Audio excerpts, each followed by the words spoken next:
Okay, welcome to our webinar on rotational shot putting.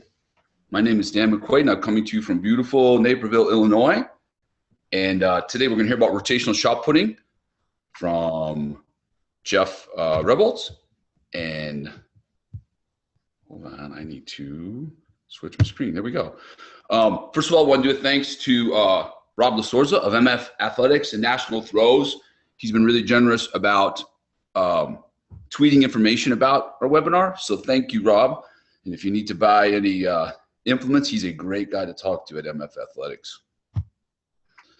For future webinars, keep an eye on mcthrows.com. That's a site we have. There's blogs on there. There's some recent interviews from the summer of with coaches.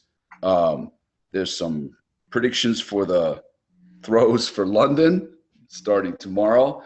And there's a section on webinars, so information can be found there.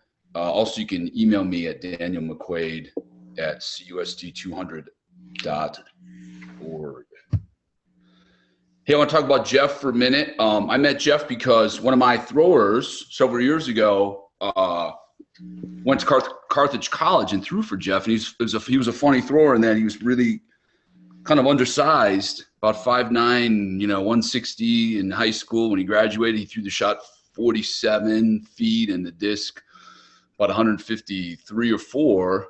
And he goes to Jeff at Carthage and ends up throwing the shot 54 feet, I believe, and just doing great in the shot, disc, hammer, and javelin.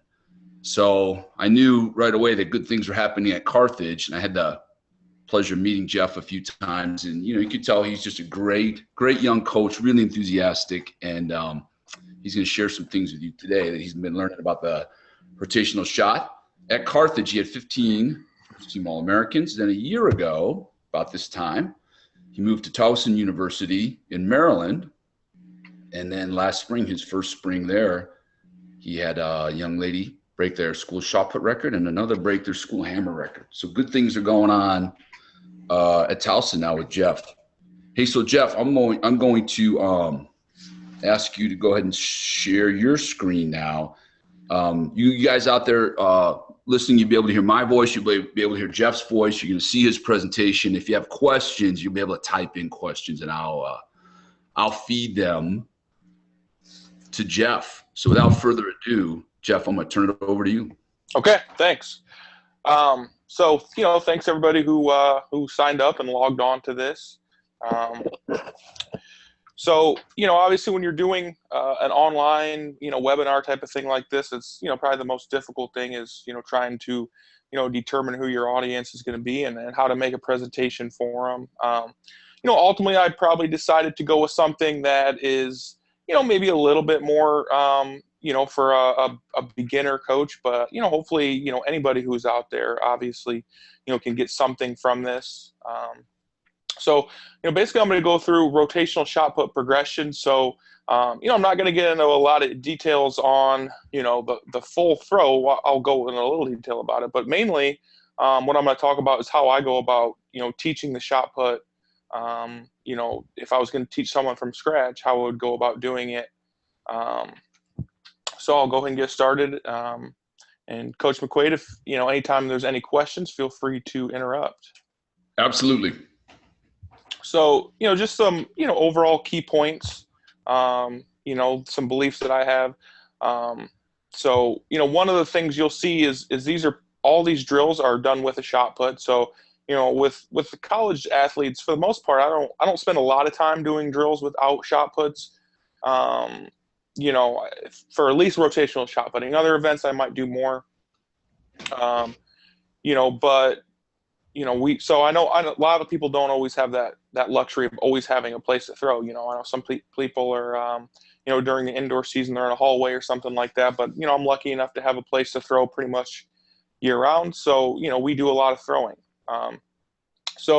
We work, all these drills that I'll show you, we do from a reverse and a non-reverse, with a more emphasis on the non-reverse work. So, that's, probably primarily talking about the drills. When it comes to full throws, we're probably going to do more, actually reverse full throws.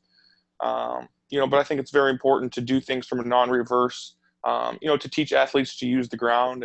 If you start reversing athletes right away, that, you can start to, hide some things, might have balance issues that you don't really see if they're reversing. Other things, don't get too caught up in a cookie cutter model.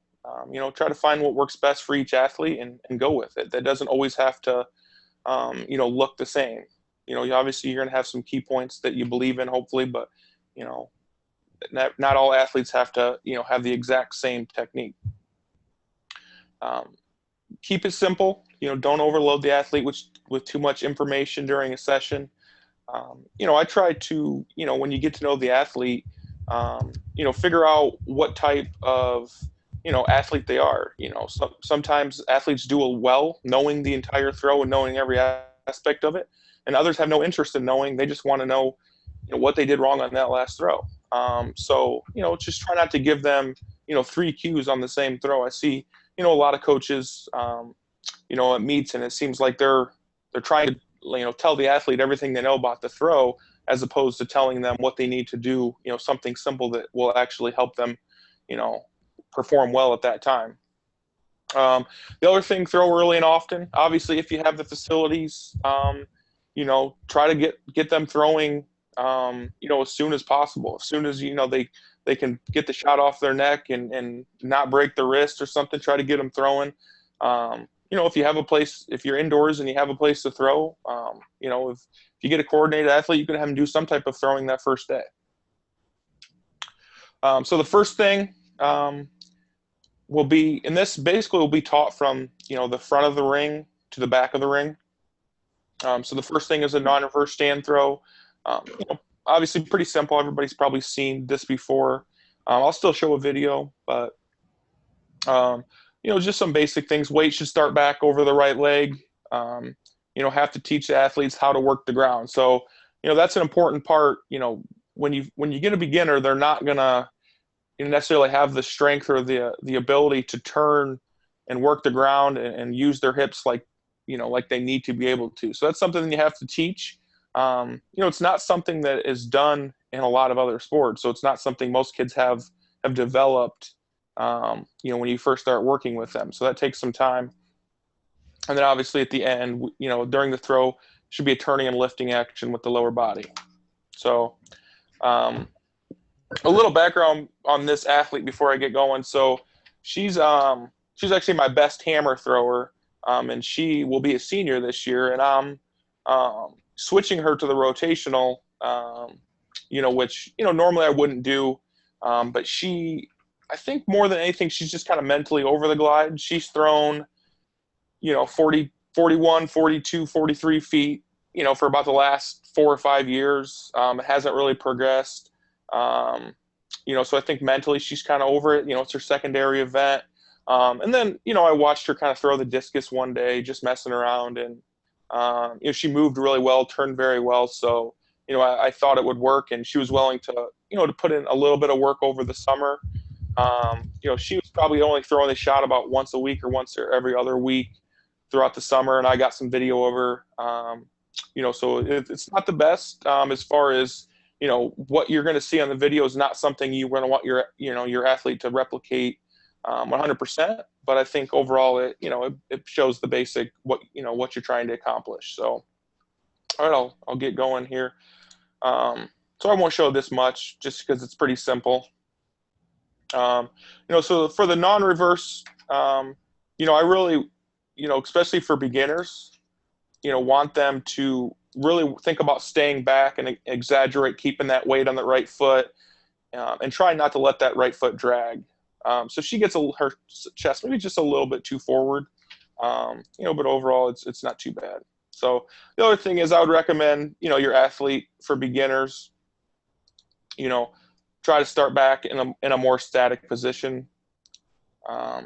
If you can get a pause here and let that left arm kind of relax, as opposed she kind of really swings it, which I don't really want, but, start them more in a static position instead of stepping back into it for beginners.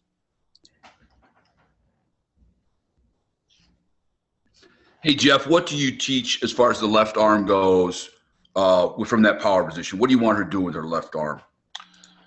So, I want the left arm to kind of sweep out and around. And then, obviously once it gets around, so take a long sweeping path and then a short, quick elbow to the side, to help accelerate the right side is what I teach. But I would say that I probably don't teach that a lot. I'd talk about it, but I would say it's not a huge emphasis of mine. I know some people are huge on the left arm.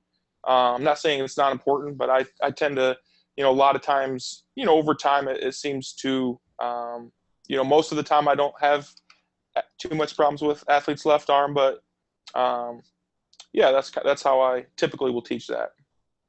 And how about now the angle of her feet? Is that the way she has her feet right there? That's the way you teach? Yeah. I think you talk about that? Yeah. So her right foot is probably a little behind. I'd like it to be a little more active getting around. But yeah, for the most part, I like a starting position to like be a heel to heel position, from a stand throw. And then obviously you're trying to actively turn that right foot and get it to lead. So her right foot's a little behind. She's probably a little too, active with her upper body and not, I like to, I typically like to teach the shot like the discus and, almost leaving that shot put behind and let the lower body, work out and around. And you're almost pulling the shot put around in essence. So, she's not perfect, but, overall I think it's not too bad. Hey, we got another question about the left arm. In the block, you want her left arm, her left elbow bent or that arm straight?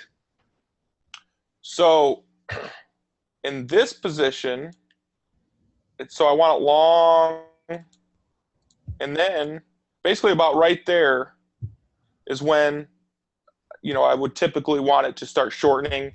The elbow should go down to the side. So it should be bent. From this position on should be bent.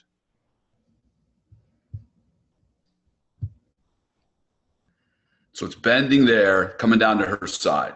Yes. So let's see if she.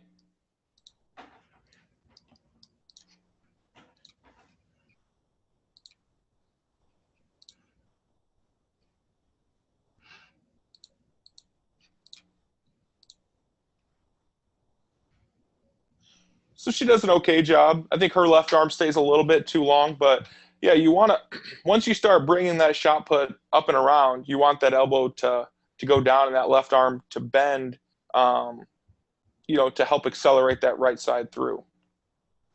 Here we had another question about the block there at the finish. Should the left heel stay grounded or come up? So I like to have them stand up as tall as possible. So she like really blocks and almost, really stands up tall. So, for the most part, I like them to try to get up as tall as possible. Don't really pay too much attention to whether they're on their heel or not, for that part. But, just so they're up as tall as possible. And that left side, that left leg works as a fulcrum, to help really stand up and create some angle and height of release. Here we got a question about the right foot now. Okay, when you strike, is the right foot still on the ground? Is the bottom of the foot touching the ground or the top of the foot touching the ground? I'm assuming that means ball of the foot. Yeah, so ideally what you want to happen is that, the ball of the foot to be a little bit more on the ground and not drag. So she shifts her weight just a little early so you can see her foot drag. So I'd like to see that weight stay back on the right a little bit more. And so the ball of the foot is more on the ground. And you're trying to get the toes of the right foot pointing down the middle of the sector. So yeah, it's just, if she keeps her weight back a little bit more, I think overall this is a good position if it was a full throw. But, one thing is if she blocks her left side, her left leg harder, that helps keep her weight back as well. So, I think she just lets her weight slide over her left a little bit too early. And that's why she's so up on, almost the top of her foot, I guess.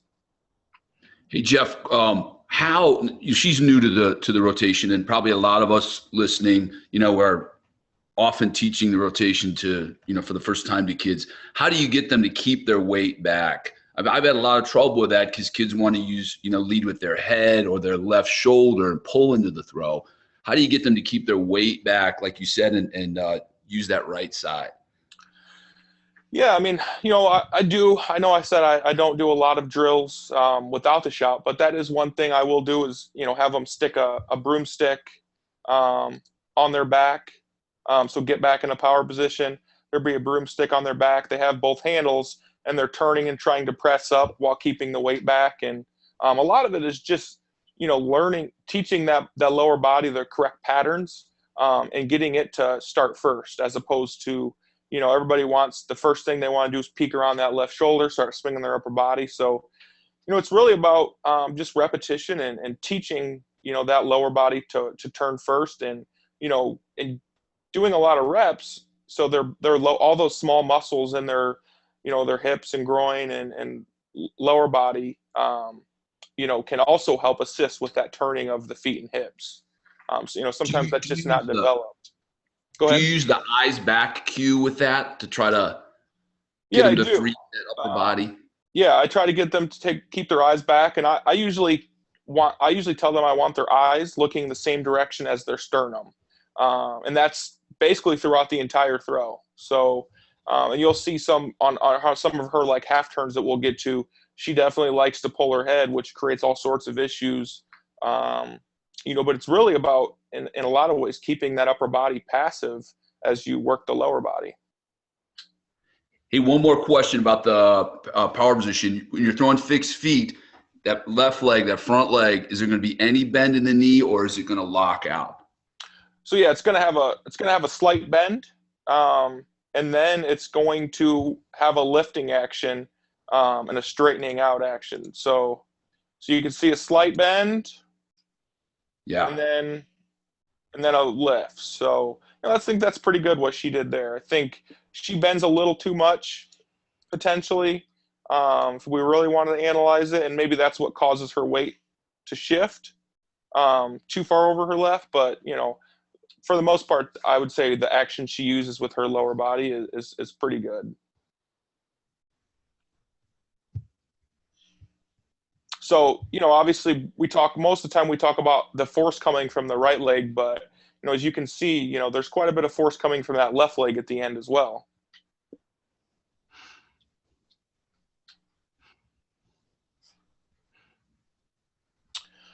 Okay, I'll move on. So reverse stand throw, primarily the same as the non-reverse stand throw.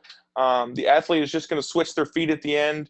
And this is primarily just a means of getting more extension and to be able to stay in the ring. So the one thing I always talk about with this is, getting long ball contact over the toe board. So trying to remain in contact with that shot put out over top of the toe board. Sometimes you can talk about, I've talked about like getting your armpit out over the toe board. You got to be careful with that a little bit with athletes who have a tendency to scratch. That's probably more of a advanced cue for people who, are pretty technically sound and do a lot of the other things correctly. And then, a major thing you'll see in Ksenia, my thrower in this next video, does this. She switches her feet too early. So that's a very common thing. And it's almost harder with the reverse stand throw than it is with some of the other things. So, you'll see it here. Show it one more time here at full speed.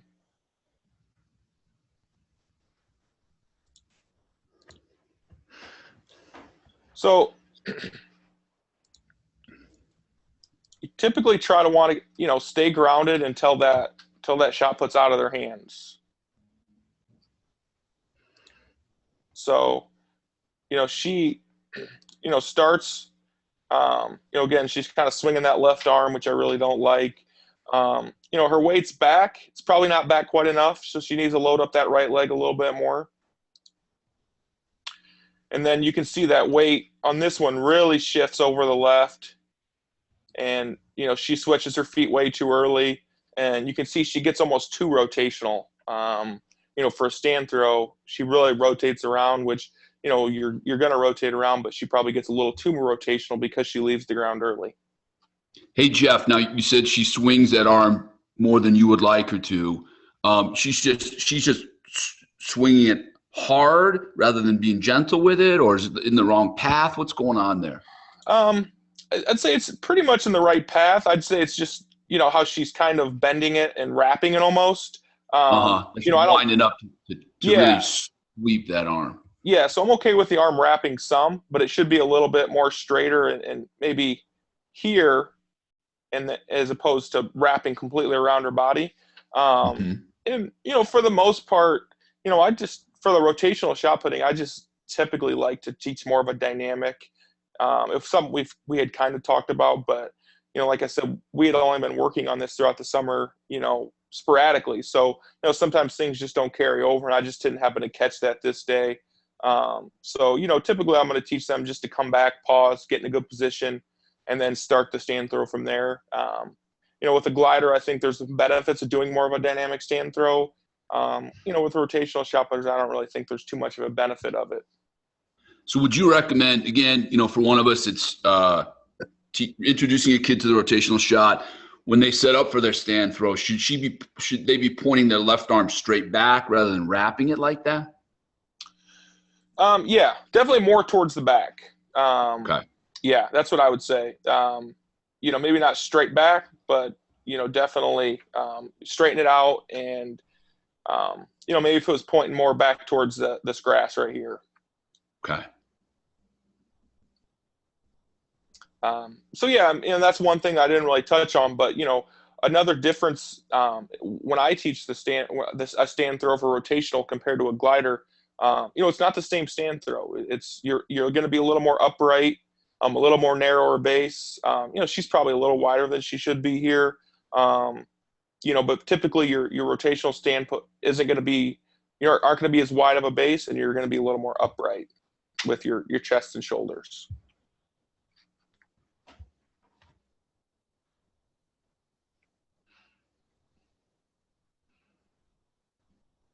Okay, so now we'll move on to a half turn. So, the non-reverse half turn first.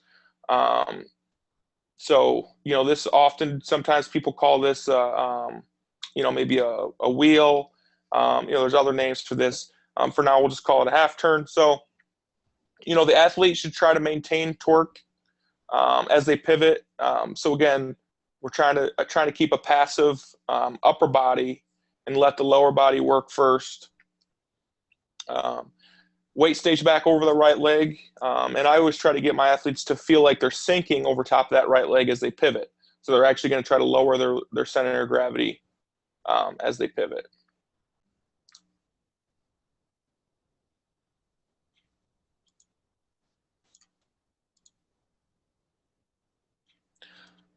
So you'll see some issues with this. Again, this isn't perfect. In some ways, it's good. It gives me something to talk about when she does things wrong. But so this is a good example of her really, she peeks and looks over her left shoulder. And it creates quite a few issues. One, her left foot gets in the bucket a little bit.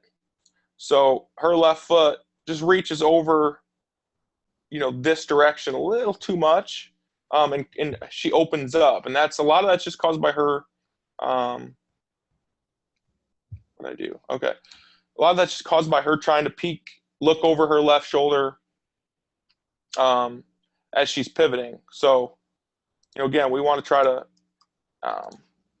keep that lower body, keep that upper body passive, keep the head back, keep the eyes and the chin lined up with the sternum as you throw. So, sometimes I'll even talk about the orbit of a shot put. It's common in disc, people talk about the orbit. So, what I want her to try to do is catch, land, her left foot lands, the shot puts back, and then, feel herself pull that shot put through the orbit. And that sometimes can help them feel that passive lower body more. So that shot's going to be here when she lands, when that left foot lands, and she's going to try to pull it around and back up and through sometimes that can help them feel the passive upper body and the active lower body. So, and then obviously once the shot comes around, obviously the upper body has to be active at a certain point, but during the half turn portion, you want to try to keep that shot back. Hey, Jeff, can I ask you a question about the setup here for your half turn? As far as the foot placement, do you have your athletes kind of pre-turn that right foot? What angle do you want that right foot at? Yeah, it should be pre-turned slightly. So I don't know what degrees that is where she's at. It's kind of hard to tell because it's at an angle. I think hopefully we'll be able to see a view of it from the straight back. But, one thing, and I've kind of been on her about this, is trying to keep her, on the ball of her foot. So she's flat-footed right here. So she should be, before she begins, she should be getting that heel off the ground and be on the ball of the right foot. And then, actively trying to turn that right foot. So, I think she's got in a pretty good place. She could definitely, maybe cheat it a little bit more up this way. So when she's set up now for her half turn, what is the first thing you want her to do? Do you cue her to turn the right foot first? What do you tell your athletes? So I cue them, to start turning the right foot and squeeze the knees together. So, okay. I use the cue squeeze the knees. And this is something I don't know if she does it well here. So you can see how her left foot sweeps around a little bit. So I'd like to see her knees come together a little bit more, which just shortens the path. If that foot swings out and around, it just takes longer to get around and slows down basically the whole system. So, the first two things is to kind of start turning that right foot and squeeze the knees together. She's cheating a little bit, pushing off the left, which is fine. But you see sometimes where it looks like people are primarily using their left foot to push off. And that you definitely don't want to see that. Now you mentioned that you ask your athletes to sink. She's set up with a bent right knee, and you want that leg to bend even more as she's rotating. Is that right? Yes. So can you talk about that? Yeah. So if we could, draw a line on her hips, I'd like to see that her center of gravity drop even more, which maybe does a little bit here. It's a hard thing to feel. It takes some time. It takes some time to happen in a wheel or in a half turn. That takes even longer to really start happening on a full throw. But so you just want your athletes to try to think about sinking and dropping their center of gravity. And I think at least at that point, if they're trying to sink, it's a little overemphasis, and you hope they're at least not rising up. The bottom line is that's a cue to help them be lower body orientated. Is that the right word? Yeah. Rather than to just pull themselves into the throw with their shoulders. Yes, absolutely. Okay.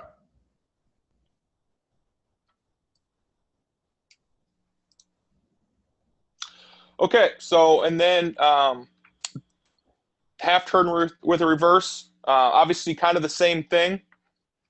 So now we're kind of using those same cues we use with the half turn, non-reverse half turn, and then also trying to look for those same things we were looking for with the reverse stand throw.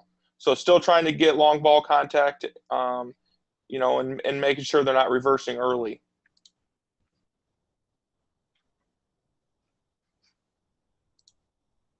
Hey, Jeff, if we can get her at a left foot touchdown, can you talk about that? When we're teaching our athletes this, we film them. What do we want to see? Where should the shot be? Where should their left arm be? Yeah, right there. Is she doing what you want her to do? Yeah. It's kind of hard to tell where her head is right now, where her eyes are looking. But I think that's pretty good. Can you talk about what's good about that? Yeah, so her feet are in a good position, so she's pretty much got her right foot is in line, or her left foot's in the ball of her right foot's pretty much in line with the instep of her right. Her shoulders, her chest is looking back. Her left arm is a little open, but not too bad. So if anything, her whole upper body could just be rotated back this direction just a little bit more. I think that'd be really good. Like I said, I can't really see where her head is, but it definitely doesn't look like she peeked over her shoulder with her eyes as bad as on her half turn with a non-reverse. Speaking of that left arm, do you use the cue that some athletes and coaches use of pulling the left arm across the body as they turn into the power position?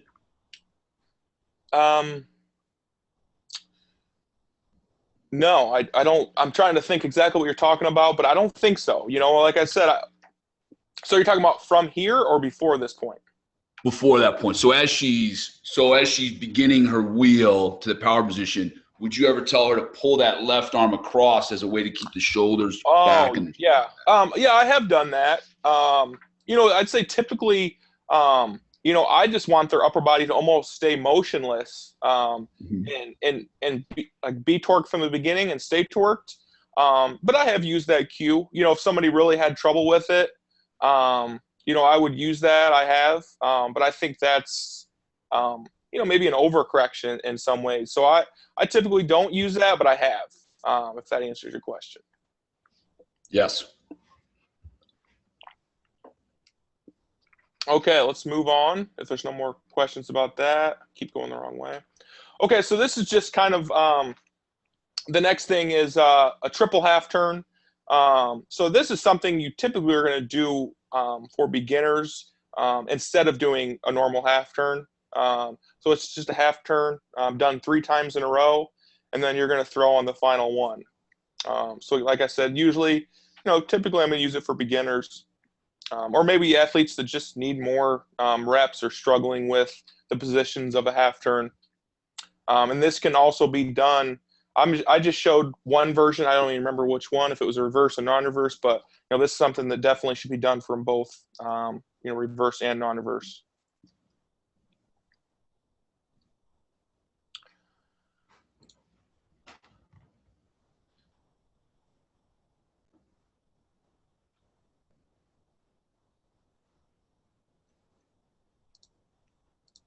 Okay, you can see kind of a bad film job by me, but all right, let's start this over. So she's just literally doing 3 half turns and releasing at the end. So, really simple, but, it's just a way to, get some more reps in, while also having a shot put in your hand. Sometimes you have athletes that, are off to the side, they're doing them perfect, and then you put a shot in their hand and they can't do it. So, you can see she really starts to cheat her left leg. So on this one, you can see, she's really using too much of her left leg to do the turning. She's pushing off too much. She's, trying to hold her upper body back, but, I think in some ways it's a good drill for everybody to do sometimes because, it makes it harder, makes you focus on different things than a normal half turn. So, and then, on this, she'll pull her head kind of bad, which isn't good, but, it kind of shows a good example of what not to do. So as a beginning rotational thrower, she's just struggling a little bit with resisting the temptation to pull herself into the throw, to pull herself through that final turn with her shoulders. Yes. Yeah. So yeah, she's just, trying to use, her upper body and maybe even a little too much left leg to create the turning, as opposed to trying to use that right foot and keep her upper body back and passive. So what cues are you going to give her to smooth that out? So one thing I might tell her is to, try to maintain her X. So if we were looking at a, aerial view of her, basically her upper body would be crossed with her lower body. So to feel her maintain that torque with her upper body and lower body as she goes, so sometimes athletes, once they start going, all of a sudden they'll feel that kind of that stretch, that torque in their torso go away. That's a good indication that they didn't do it right. They didn't start right. So, that's probably the primarily thing I think I'd start with her is, just trying to, maintain that upper body, lower body separation. Hey, got a question about this drill also. do you ever have your athletes do this triple half turn without pausing? So to try to, I guess, just like tap, tap, tap, boom. Yeah, I mean, some people will, I guess I didn't really tell her how fast to do it. She does kind of pause. I do have some people that'll do it faster, but, the primarily thing is making sure each one is good, so, I think that's, those I've had athletes do that before without a shot, maybe even do 5 in a row. But the primarily thing is making sure that they're doing what you're trying to work on, whatever that may be. Sometimes when they try to do it, too fast, they're too focused on, maybe the tempo of it as opposed to the positions. So it depends on the athlete. Yeah. You might have to start out with a bit of a pause and then maybe let pause fade away. Yes. Got it. Okay, so the next thing is the non-reverse giant step. So again, this could be something some of you guys have done before. Maybe it's called something different. So this is the point where, the whole throw starts coming together. So it works the back of the ring. It kind of teaches you the initial part out of the back, but it also gets, the athletes more of the half turn reps as well, which, the middle part of the throw is, it's definitely very important. So, the more half turn reps you get in, the better. Make sure the athlete pivots out around the left and doesn't cut the corner. So I'll hopefully remember to talk about that a little bit once we get to the video. Athletes should try to get the lower body to lead into the center. So what you don't want, out of the back is that upper body to start pulling in and leading into the center. The left shoulder, we don't want that to pull in. So we try to get the right leg out and around, and your emphasis is trying to get the lower body into the center. So when they land in the center, we want to make sure their eyes and chest are up. We're not looking down at our feet. We want to land in the center of the ring or slightly right of center. And this is a drill that, I think, it's fine for all athletes to do, but, maybe there's a point where an athlete gets, pretty competent out of the back. And this maybe is one thing that you might cut out, and, that way you can put in more full throws or something.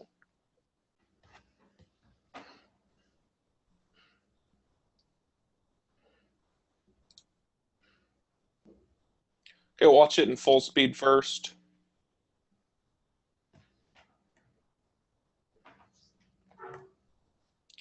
So this is a good example of a lot of the things I talked about that we don't want to happen. So the first thing she kind of does is lets the lower body the upper body pull out ahead. So we want that left leg or that right leg to pick up right as that right arm gets to 90. So you can see her right foot still on the ground. And in some ways, doing it at this speed is harder in some ways, which is good. Sometimes it's good to make things more difficult. But so we want that right leg, picking up about here, where she just has to shift out over her left more and try to get that right leg sweeping out around faster. So, then, that kind of causes her, her shoulders are kind of down. She's leading with that left shoulder and her right leg kind of kicks up. So it's just that split second of her leaving that right leg on the ground longer, just creates a lot of issues. And then the next thing she does wrong, which I talked about, is she kind of lands, again, it's kind of hard to tell with this angle. But if we were to divide this ring in half, we would want her right foot to land, centered or slightly right of center. You pretty much never want them to land on the left side of the ring with that right foot, because then you're talking about over-rotating, and her momentum at that point will take her out of the sector as opposed to down the middle of the sector. Hey, Jeff, can you talk about her position at the back with the way she sets up? Because in this drill, you want to have your athletes set up exactly the way they're going to do eventually on a full throw, correct? Yes. Could you show us her position back there and talk about it? Is this the way you want her to set up? Yeah. So, for the most part, I teach, a fairly high start. I'd probably want her maybe just slightly more bent if I could go back and have her do this again. Have her just a little bit more, a little bit more bend in her knees. And then the one thing that she really wanted to do is really pre-turn and wrap, which you see a lot of people do it. I'd say for beginners especially, you don't want a huge pre-turn out of the back. She does okay here. It's something I've been trying to break her of. And the other thing, I want them that left knee and elbow basically staying locked together. So if we could, look at her above, wherever that left knee is, the right knee should be right below, or right where the left elbow is, the knee should be below it. So you can see she gets a little out of sync here as she's turning. You can see it kind of work together, and then she doesn't quite turn that left knee in far enough. And that could possibly be causing a little bit of her issues out of the back as well. So her left arm is moving ahead of the plane that her left knee is on. Yes. That's something you're going to want to correct with her. Yes, absolutely. And how about in her setup at the back? How about the width of her feet? So that's definitely an individual thing. So I like them a little wider than shoulder width, and toes pointing out. So, okay. That's typical. I want them to set up just slightly wider than shoulder width. And then, their toes are pointing out, weight's kind of on the balls of the feet. And the left arm and the left leg are going to sort of swing open together? Yes. So, the more they pre-turn, the more that left foot and knee should turn with the upper body. So she kind of lets her upper body go farther than her lower body. Okay. So what is the first thing when she's set up now? She's got a little bit of a wind. She's done with the wind. What's the first thing that should happen then? What do you tell her? So the first thing would be to start shifting that weight back out over the left leg. So basically trying to get that center of gravity balanced out over the right foot. So you can see right now her weight's probably pretty centered. Center of gravity is pretty much between her feet. So I want her to start trying to get that center of gravity back out over her left foot. And then from there, pick up the right foot and get it sweeping around. So when you say you want her to get her center of gravity over the left, how's she going to do that? Do you talk about like shifting your hips or what do you talk about? Yep. Shifting the hips, turning that left foot out will help as well. So as she starts to kind of rotate this foot out, and then shifting her hips out over top of that foot. So sometimes I'll even, I'll stand, I could stand in this position, work on trying to get her, left arm out to me. Other things I've done is put a chair or, stand behind them and make them go around me so they don't cut the corner. Okay. So, I'd put something basically right behind them and then make them move out around me into the center. So you want her to start turning that left heel, shift her center of gravity to the left, and then think about coming out and around. Yes. Yeah. So, and this is something that she always wants to do. The tendency is to, your first movement is to move into the center of the ring, when a lot of times that's going to cause, almost a falling action into the center instead of a rotating. So your first movement, you should think about moving to the left. So if I'm looking at the athlete from this ring, she'd be moving out to the right, obviously. So I usually say, for them, it's shifting out to the left. Hey, real quick, Jeff, once again, how long has this particular athlete, been working on the rotation? So this was probably like her fourth or fifth session. And, it was probably, let's say it was her fourth session over like a 6-week period. So it wasn't super consistent either. Our goal was to kind of just start introducing her to it over the summer. So, once the fall starts, she's kind of, ready to go and get going with the rest of the group, as opposed to, her, needing to learn the progression still. Hey, a question about the right foot. Now you talked about you want her to get that right foot off the concrete as soon as she can, unbalanced. Do you have a couple drills that you use to help athletes get the feel of that? Yeah. So, one thing I'll do sometimes is I'll set up a cone. And you can kind of set up in different spots. But typically I would set it up, let's say whatever this thing is right here, if it's a piece of tape. So we'll say where my mouse is. You guys can see that, right? Mm-hmm. And then try to get her to sweep her right foot out and around to that cone. So actively, before that left arm gets to 90, I want him to push off that right foot and sweep it out and around. So in essence, you're pushing off that right foot, like you were a skateboarder. Like, if your left foot's on a skateboard, you're pushing yourself down the street with that right foot. It's kind of a pushing action similar to that. So you're pushing off and then actively sweeping it out and around to that cone. So and the athlete initially would pause at the cone. Initially would pause at the cone. Then you can progress and have them do maybe some 360s, rotate all the way around. And then I'll even have them do it, like a full, without throwing, trying to kick around to that cone and just kicking through it. Almost like a soccer style kick and then sweeping into the middle. So you got the sweep to the cone. Any other drills that you use to teach that right leg action out of the back? I'd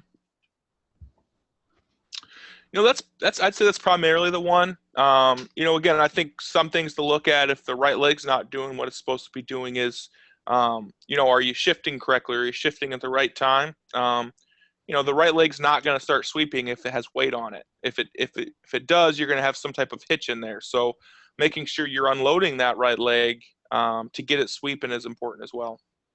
Got it. So basically, the two main things you use would be the cone drill and then this giant step drill. Yes.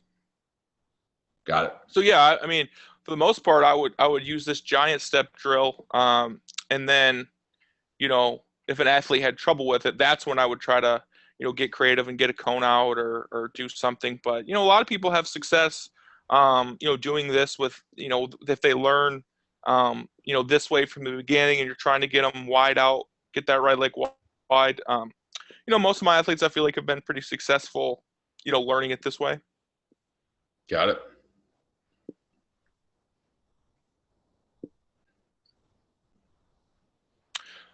Okay, so I didn't put a slide on the key points. Obviously vary the same. I just wanted to show the video of a giant step with a reverse, because this is just part of the progression that I always go through.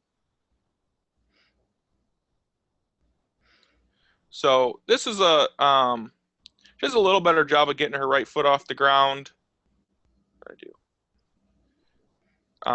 With this one. But what you'll see is she tends to, really pull her head on this, and her left foot gets down late.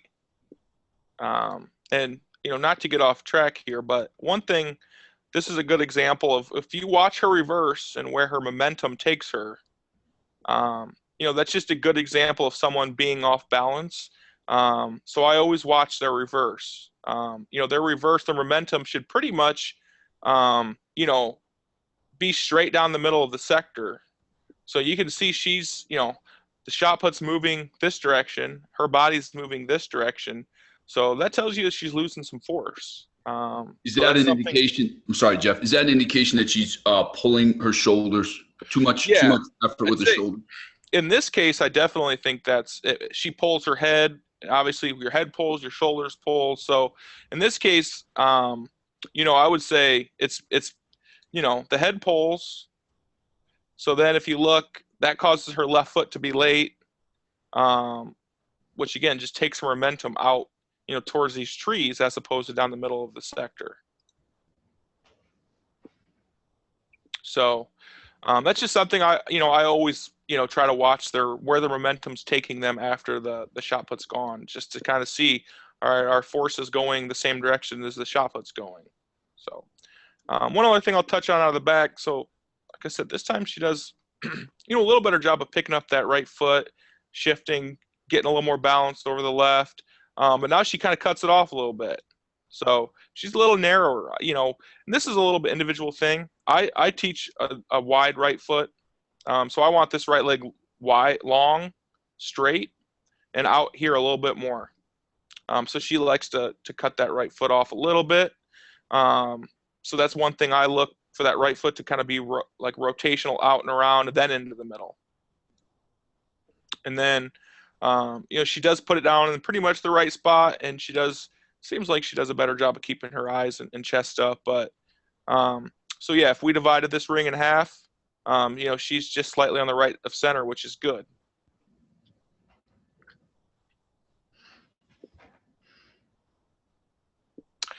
Okay, so now we'll go on to non-reverse walking fulls.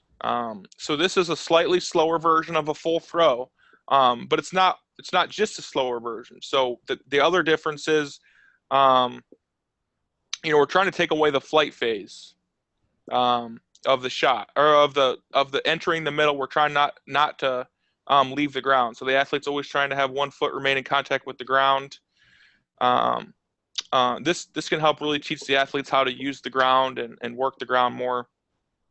So basically, it's just a giant step, and you're not pausing in the middle before you go into your half turn.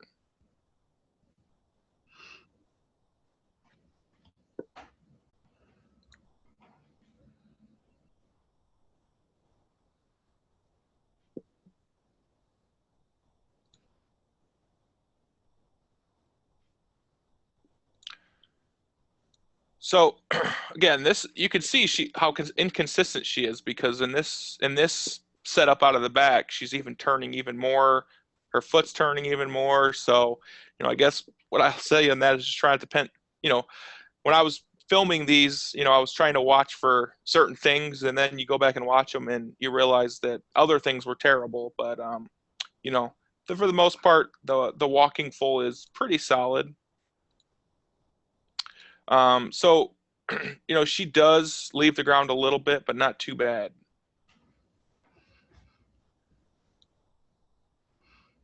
So this is something that, for the most part, you're probably going to watch more in full motion. So, and this is another one, a drill that you can have the athletes really start to, carry over that sinking feeling, that lowering the center of gravity in the middle on the half turns. This is the point where you're going to try to have them carry it over into a full throw. They should be able to feel it here, and then eventually it should start carrying into an actual full throw. So again, she's just basically walking through the ring. She's not jump turning. There's not a big flight phase. She rushes a little bit, and her right foot comes off just before her right foot lands. But, overall, it's pretty good. She lands open, so that's one of the keys, in this. It makes the athlete really have to work hard to keep that upper body back. So if you look at this middle part, so we want her to be fighting to keep that shot put back until that left foot lands. She just gets herself a little bit open. The other thing, I talked about being on the right side of the ring. She gets a little off balance, and she's probably a little too right on this one. But, again, these certainly aren't perfect videos, but I hope everyone can at least, get the concepts down. You got any questions on these? I have a question, Jeff. The angle of her right foot when she lands in the middle, what do you want that to be? So let's see where she's at here. So I assume we're talking about, try this again. The moment her right foot touches in the middle. Yeah. So one thing that screws it up here is because she gets so far right. I think she's just a little off balance. But yeah, you're going to want that definitely pre-turn more. Now, one thing with the walking fulls, it's going to be a little, since they don't have a flight phase, it's a little harder to pre-turn that right foot. So, she's almost pointing, this way. I Down would the left say, foul line. yeah. So, if this is, um, I would say we probably want to pointing out more, at least out this direction, for this drill. And then obviously for a full throw, we want to even pre-turn more, pointing back more towards this way. I was going to try to use a clock, but I felt like I'd screw it up. So with the directioning, but yeah, so, she definitely needs to pre-turn that right foot more, on this, but I think a lot of it, because she lands so far on the right side of the ring, that causes that foot to get down way too early in essence. Got it.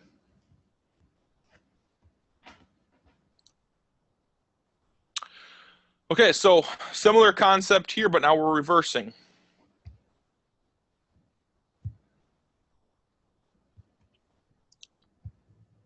So, if an athlete gets good at these, you'll see they'll be able to start throwing them, pretty far.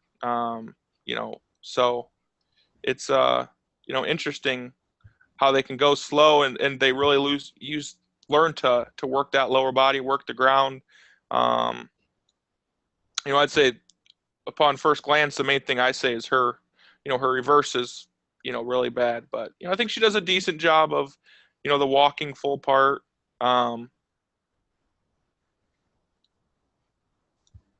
Jeff, I got a question about this. And this, I'm not sure, this might have referred to the fixed feet version, but it's applicable either way. The athlete's left foot seems to drag around the right foot when it comes down in the front in this drill.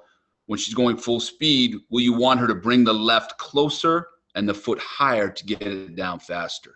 I'm assuming that's a reference to the squeeze the knees. Yes. Yeah, that's good. That's a good catch. To be honest, wasn't even watching that. We're watching this version and see.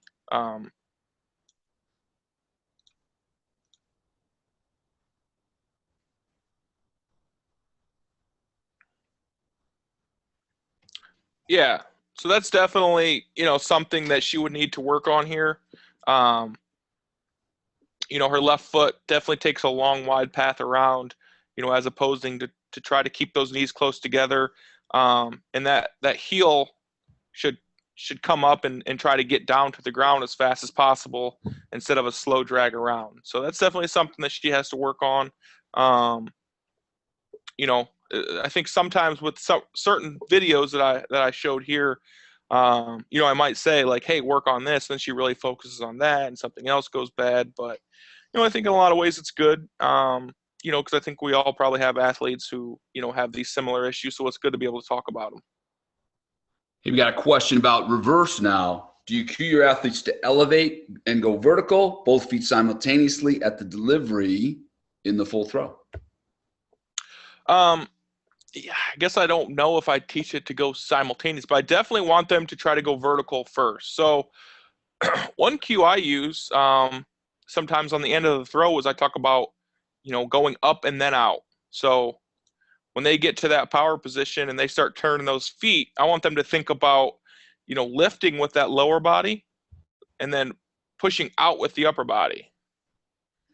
So if we get to this point, our feet are turned. I want our feet to continue turning and lifting. And then once we get the hips all the way around, then you're going out with the upper body. So you're kind of chasing that shot put out. So, I definitely teach, kind of a vertical action. I know, that's something that you hear both ways. Some people teach, almost a very linear finish on the shot. I personally like more of a lifting action and then a more of a linear chase out. I think that helps set up a better block with the left leg, and creates a little bit more angle of release on the shot put.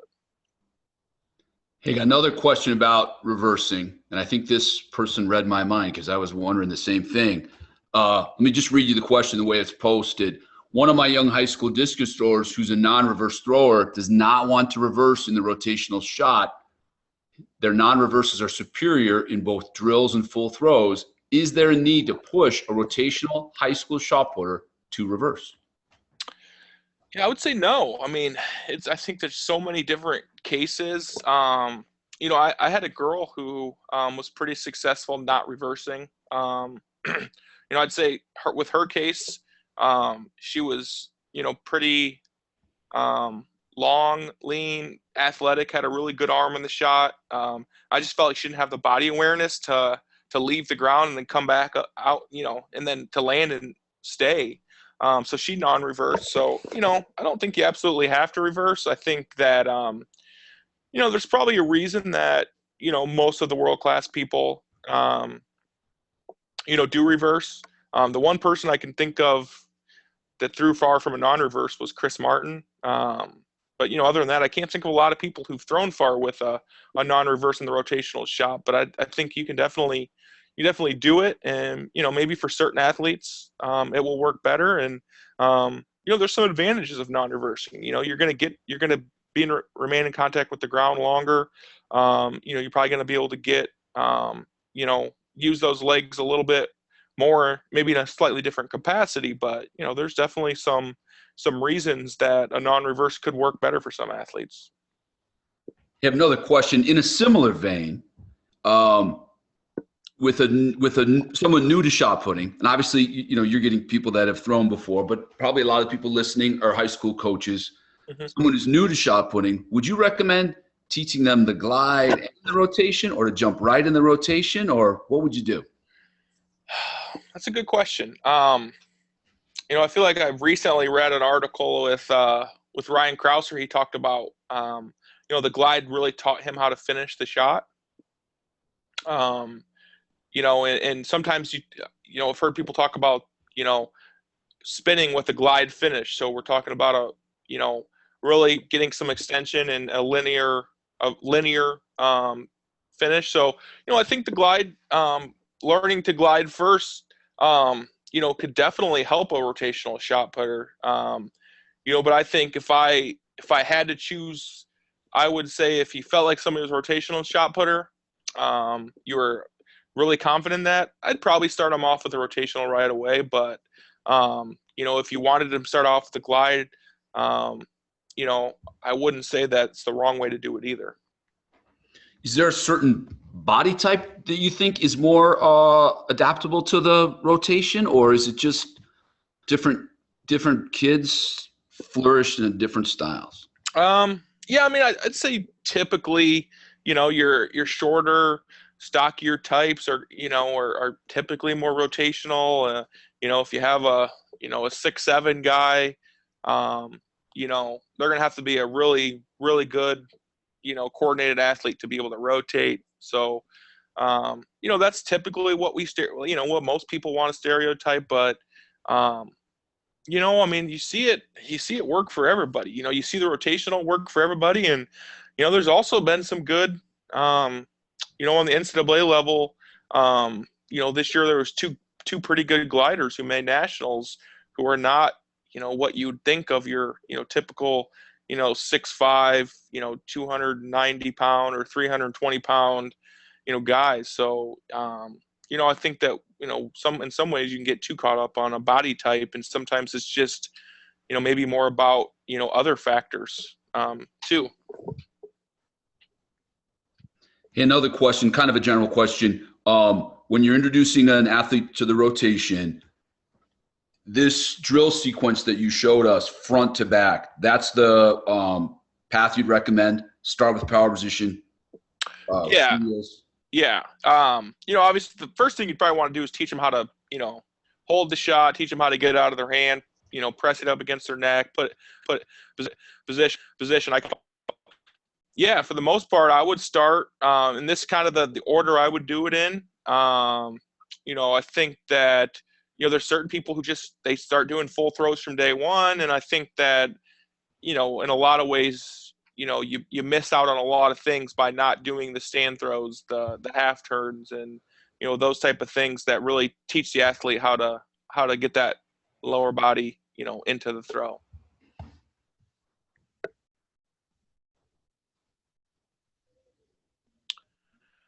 Okay, so we'll move on to a non-reverse full. So I didn't really get into a lot, and we kind of talked about some, I didn't really get into a lot of the, we want to be in this exact position. Here's where your right foot should be. Here's where your left arm should be. I kind of stuck to more basic things. So, the athlete with the non-reverse full, one of the things I see the most is the athlete wants to slow down at the end. So they keep their feet in the ground, but they slow down, and it's not the same rhythm, same tempo as a normal full throw. So that's something that takes a little bit of time. But make sure the athlete is trying to using that same rhythm and tempo as a normal full throw. You just want to try to keep your feet glued to the ground at the end, and try not to let that right foot slide, right foot drag. And then I teach the athletes to try to hold the sector. So what you don't want on non-reverse full is the people be spinning around, because that pretty much tells you that not all of the momentum, not all of the power was transferred up into the shot put.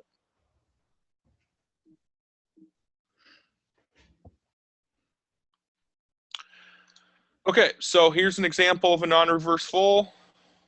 So, I think this was a pretty good video she did. I mean, this was a pretty solid throw. I think she does a pretty good job of keeping, she probably doesn't go quite as fast as she did at the end on a reverse full, but again, she's kind of a beginner. So, that's something that for her, she really needs to work on, is really being able to accelerate that right foot, right hip into the left side and keep it going, while at the same time, not holding the sector.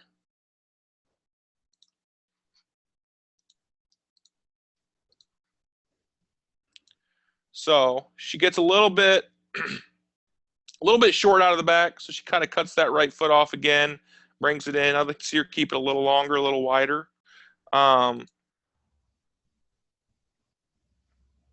And then this is a pretty good view, actually, of that right foot touchdown. Is that the angle you want to see when her foot lands there, Jeff? I'm trying to get a little bit, trying to stop it there. I'd say definitely probably pre-turn it a little bit more. So she's probably, at, if this is 90, 180 or 90, 180. So she's probably about 270 or so. Mm-hmm. At the back of the ring, 0.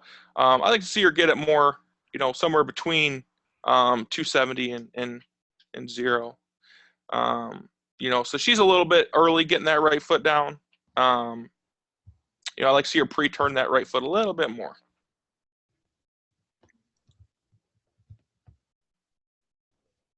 And then, the other thing, she definitely lets that head come a little early. Nothing too bad. I mean, it could definitely be worse.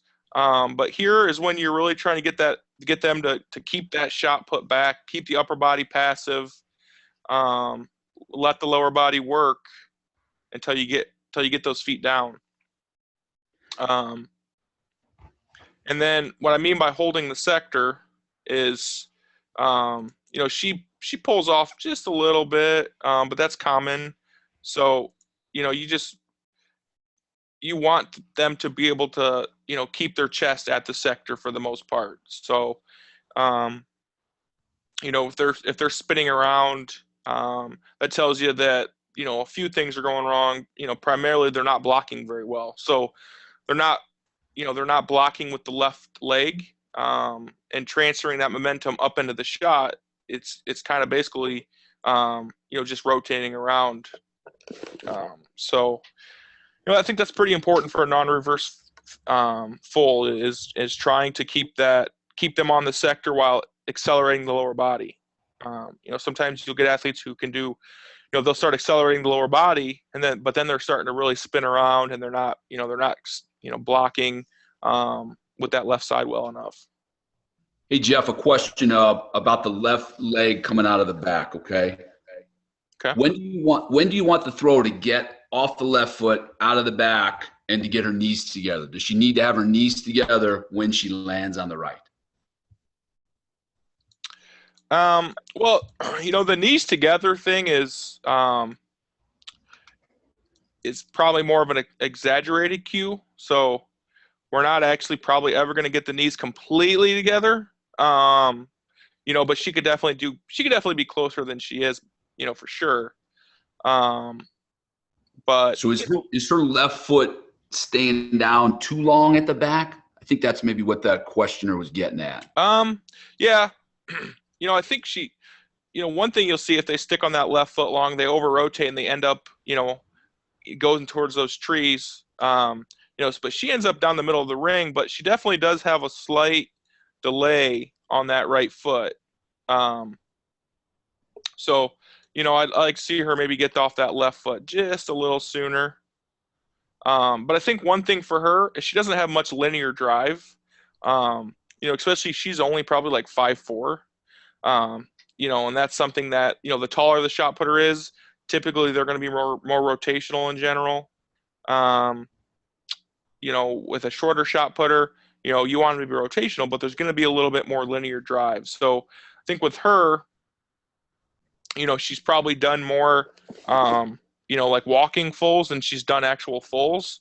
So we haven't got to that linear drive yet. We haven't really talked about that. She hasn't done a very good job. So, I think if she starts to try to, get a little more linear across the ring, that'll help with some of those things. It'll help probably squeezing those knees together. But I think that left foot coming off the ground late is one of the reasons that she can't get her knees. It's kind of the reason that left foot is dragging out and around as opposed to taking a shorter path. Hey, when you say linear drive now, do you want her to push off her left leg as she's leaving the back? Yes.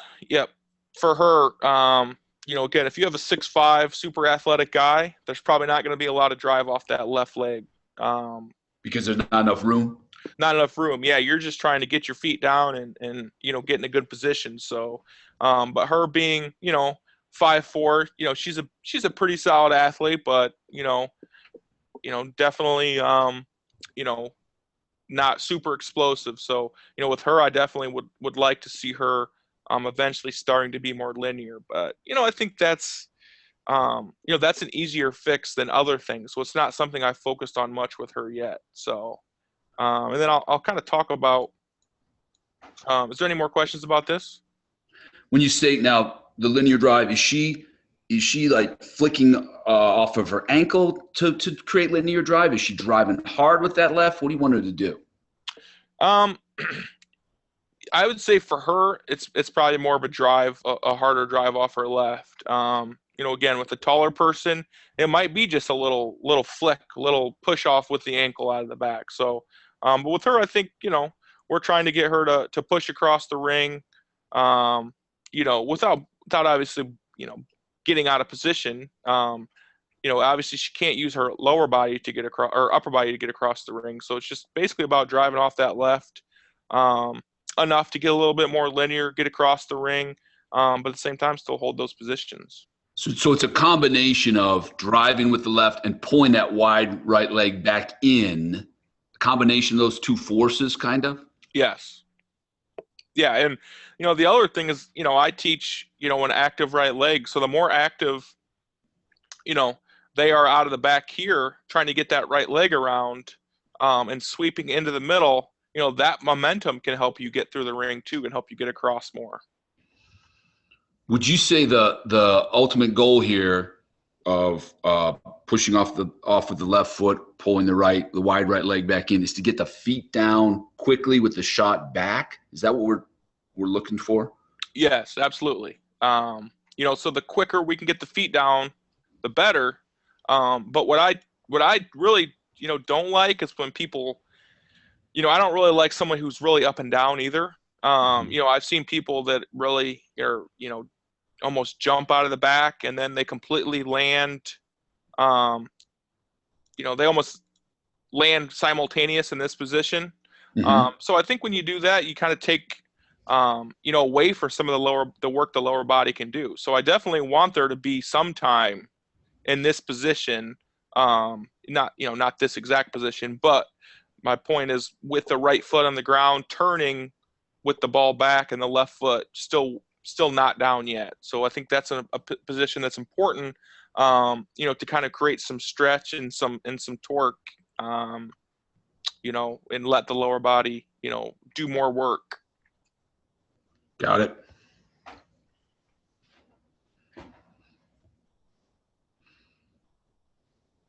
Okay, so this is a full throw. Obviously, everybody kind of knows what this is. I think one thing that's important to point out is, try to get your athletes, especially beginners, to stay in the ring.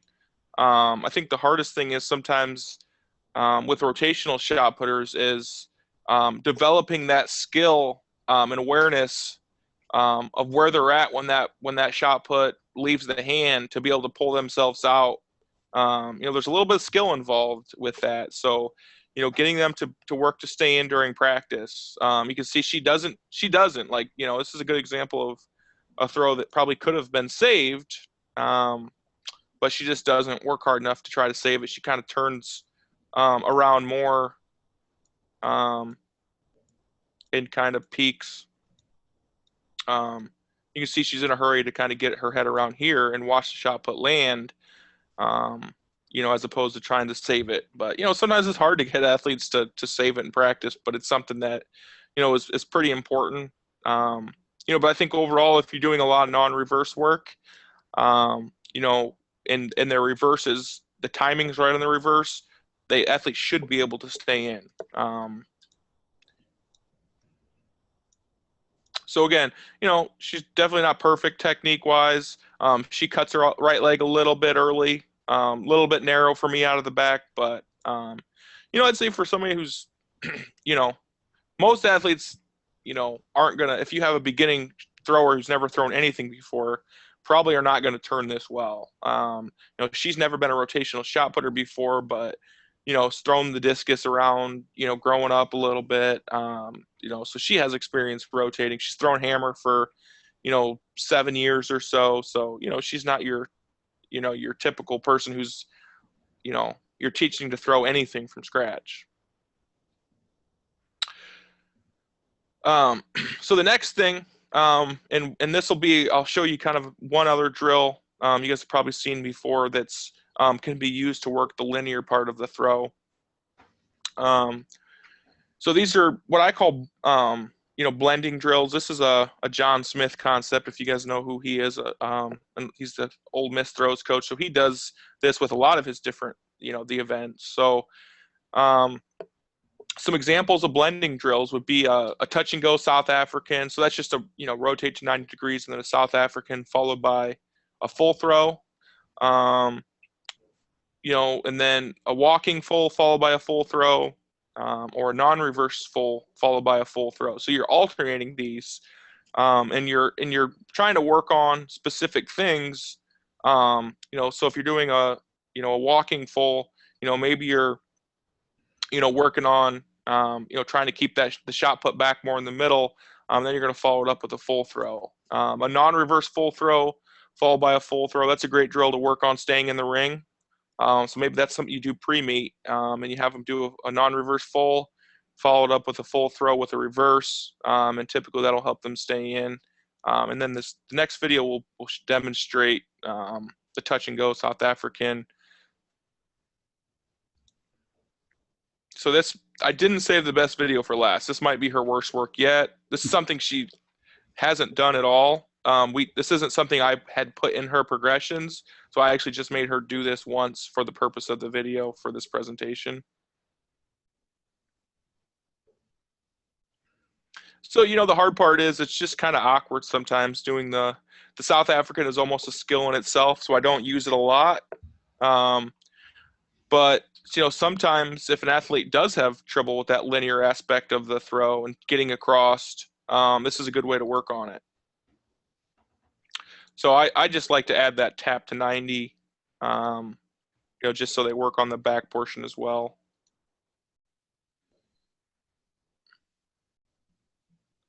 So one thing, her timing's a little off. When I do South Africans, though, I do like a little bit of a sweeping right leg. I see some people, and they're completely linear. They turn the right foot, the toes pointing to the sector right away, and there's no sweeping action, which I think to me is not replicating the full throw at all. So, I typically will want her to sweep out and around a little. I think she does it. Just her timing's a little off. I think she starts to kind of rotate her her upper body around first, and then her right foot's behind, So that's why it kind of looks a little awkward out of the back. But I just wanted to kind of show you the basics of that drill, though. So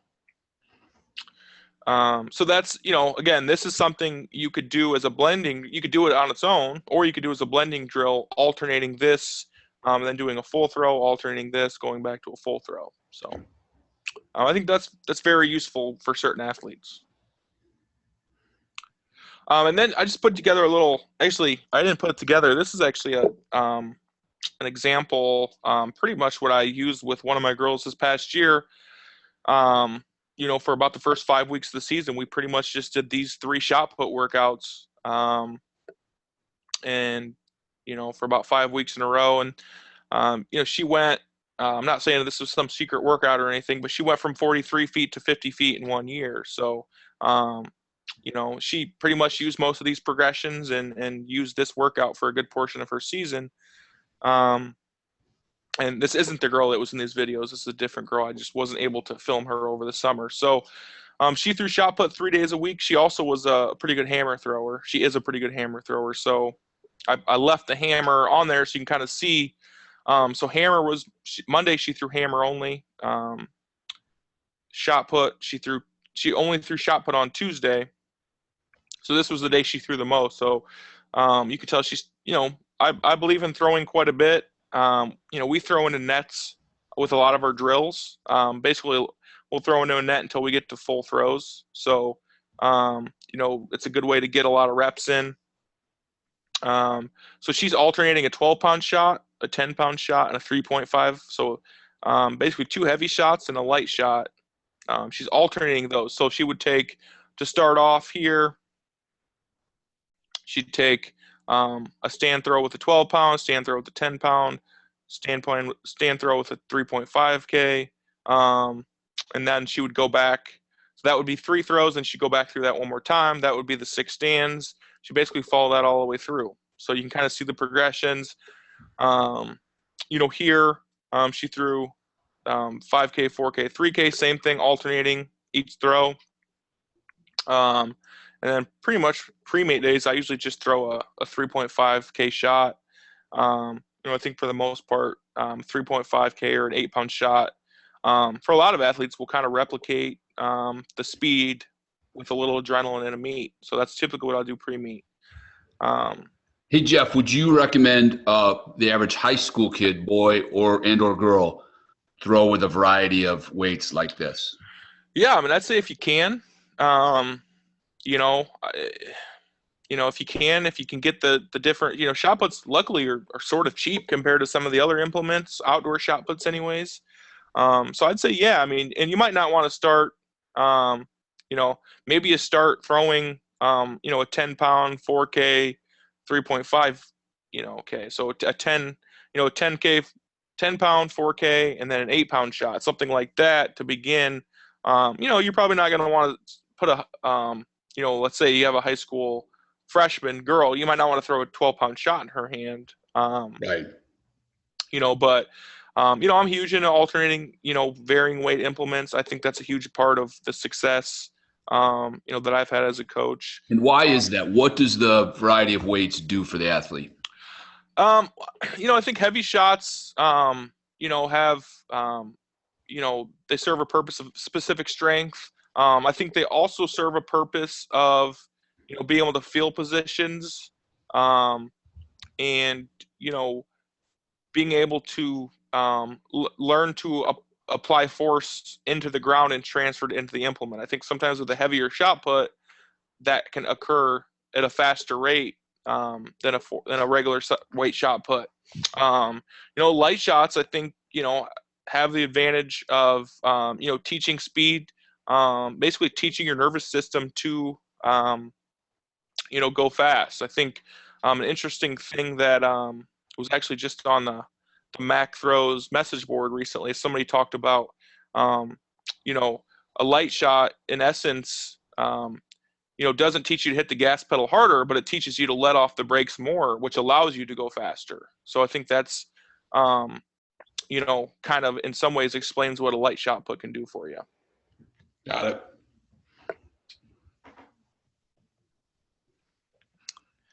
Okay, and that's the end of my presentation. If there's any more questions, feel free to ask. There's my contact information. So, um, if you have any questions about any of this, I hope I explained it fairly well. Um, but I'm sure there's some things that people are probably out there maybe don't get a chance to ask. Feel free to email me. I am Coach McQuaid is going to have a copy of this video.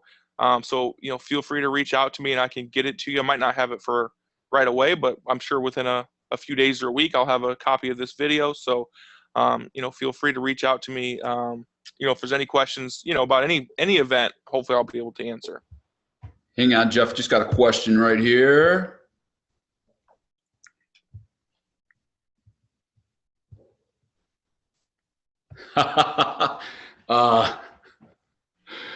Couple of things here, a couple of important questions. Is there a brat stop like the hot dog equivalents you found at Towson yet?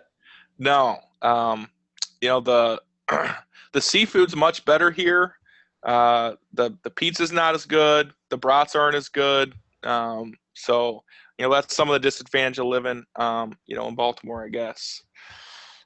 Hey, and Rob Lasorza pointed out you used a really nice shot bag sitting on the ground there in that video. He was wondering what company maybe you purchased that bag from. I don't know. I'm gonna have to go back and look at that, to be honest. Surely MF Athletics. Surely maybe? it was MF Athletics, right? Yeah. Clearly, Rob tuned in a little bit late because if you tuned in right at 6 o'clock, 6 o'clock Central, you know that I gave MF a serious shout out. Yeah. Well, we could always send him that video so we can go back and replay that. We can. Yeah, and actually, I'm gonna go ahead and take the screen back if I can figure this out real quick. Okay.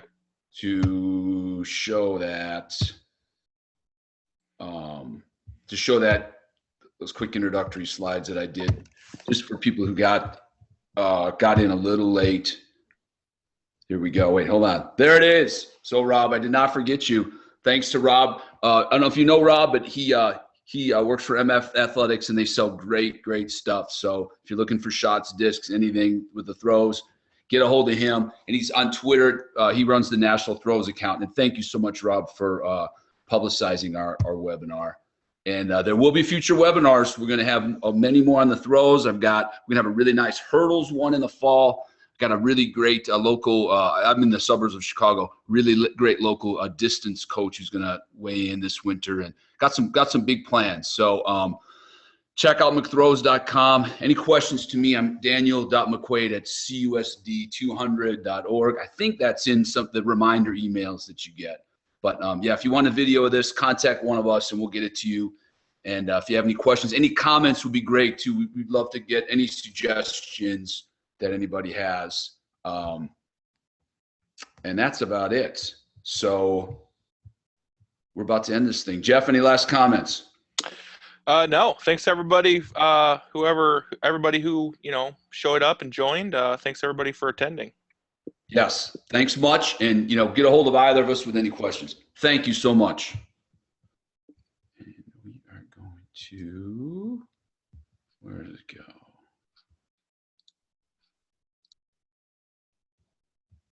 End the meeting. Boom.